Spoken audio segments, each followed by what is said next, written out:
আলাইকুম, সবাই কেমন আছেন? আলহামদুলিল্লাহ আমি ভালো আছি।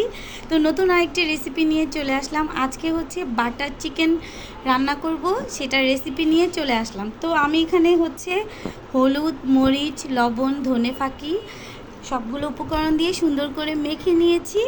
আর সাথে দিয়ে দিচ্ছি টক দই, আর হচ্ছে দিয়ে দিব একটু লেবুর রস। তো এগুলা দিয়ে সুন্দর করে মেখে আধা ঘন্টার জন্য রেখে দেব। আমি হচ্ছে এখন একটু তেল দিয়ে দিয়েছি চুলার মধ্যে, তারপরে হচ্ছে দিয়ে দিচ্ছি বাটার আমি এখানে বেশ খানিকটা নিয়েছি। তো বাটারটা হচ্ছে গলে গেলে আমি হচ্ছে এখানে পেঁয়াজ কুচি আর হচ্ছে রসুন দিয়ে দিব। এটা দিয়ে হচ্ছে আমাদের একটা গ্রেভি বানিয়ে নিতে হবে। তো কিভাবে আমি গ্রেভিটা বানাই সেটা আপনাদের দেখাচ্ছি। দিয়ে দিলাম রসুন কুচি, মানে আস্ত রসুন, সরি কুচি না, আস্ত রসুন দিয়ে দিলাম। রসুনটা একটু হালকা ভেজে নিলাম, তারপরে হচ্ছে পেঁয়াজ কুচি দিয়ে দিচ্ছি বেশ খানিকটা। এগুলোকে একটু হালকা করে সটে করে নিব, তারপরে হচ্ছে ব্লেন্ডার করে নিতে হবে, সেটা আমি আপনাদের দেখাবো। আমি এখানে 3 ধরনের বাদাম নিয়েছি, আপনারা চাইলে এখানে আরও বাদাম ইউজ করতে পারেন। সব কিছু একসাথে হচ্ছে আমি সুন্দর করে একটু সটে করে নেব। দিয়ে দিচ্ছি কিছু কাঁচামরিচ কুচি,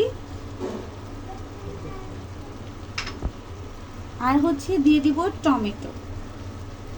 তো এগুলাকে আমি একটু হালকা সটে করে, এটা হচ্ছে একটু ঠান্ডা করে তারপরে ব্লেন্ডার করে নিতে হবে। এই তো আমি চুলা থেকে আসলে নামিয়ে নিয়েছি। এখন হচ্ছে ঠান্ডা করে তারপরে আমি ব্লেন্ডার করে নেব। এখন হচ্ছে আমি চিকেন ভাজতে চুলায় চলে যাব, চলেন। একটু তেল দিয়ে দিয়েছি আর হচ্ছে দিয়ে দিব বাটার, কারণ চিকেনটাও হচ্ছে বাটার দিয়ে ভাজতে হবে। আর একদম চুলার আঁচটা একটু বেশি থাকতে হবে, কমালে হবে না।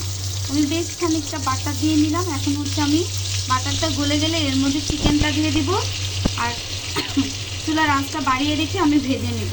তো এই তো হচ্ছে আমি চিকেনটা দিয়ে দিচ্ছি সুন্দর করে। হচ্ছে আমি চুলার আঁচটা বাড়িয়ে রেখে চিকেনটাকে সুন্দর করে ভেজে নেব। তো আমি সবগুলো একসাথে দিব না, আমি অল্প অল্প করে ভেজে নেব। তো চিকেনটাকে আমি সুন্দর করে ভেজে নিলাম, আর চিকেনটা এভাবে করে ভেজে নিতে হবে। এখন হচ্ছে আমি গ্রেভিটাকে ব্লেন্ডার করব, চলেন। হচ্ছে আমি ব্লেন্ডার করে নিব। এই তো সবগুলো দিয়ে দিয়েছি, এখন সুন্দর করে ব্লেন্ডার করে নিই। ঢাকনাটা লাগিয়ে দিই। এখন হচ্ছে আমি যে কড়াইয়ের মধ্যে মুরগিটা ভেজেছি সেটার মধ্যে বেশ খানিক বাটার দিয়ে নিয়েছি। যেহেতু এটা হচ্ছে বাটার চিকেন, তার কারণে এখানে বাটার বেশি ইউজ করতে হবে আমাদের। এখন দিয়ে দিচ্ছি গোটা জিরা অল্প পরিমাণে। তো একটু গরম হয়ে আসলে হচ্ছে আমি গ্রেভিটা দিয়ে দিব। তো দিয়ে সুন্দর করে একটু জাল দিয়ে নিই।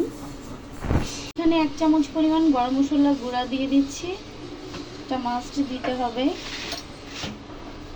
এখন সুন্দর করে মিশিয়ে নিব, আর অল্প আঁচে রান্নাটা করতে হবে। চিকেনটা দিয়ে দিচ্ছি আমি, গ্রেভিটা হয়ে গেছে। বিসমিল্লাহ। এখন চিকেনটাকে সুন্দর করে মিশিয়ে নেব, মিশিয়ে চুলার আঁচটা একটু কমিয়ে চুলায় রেখে দেব।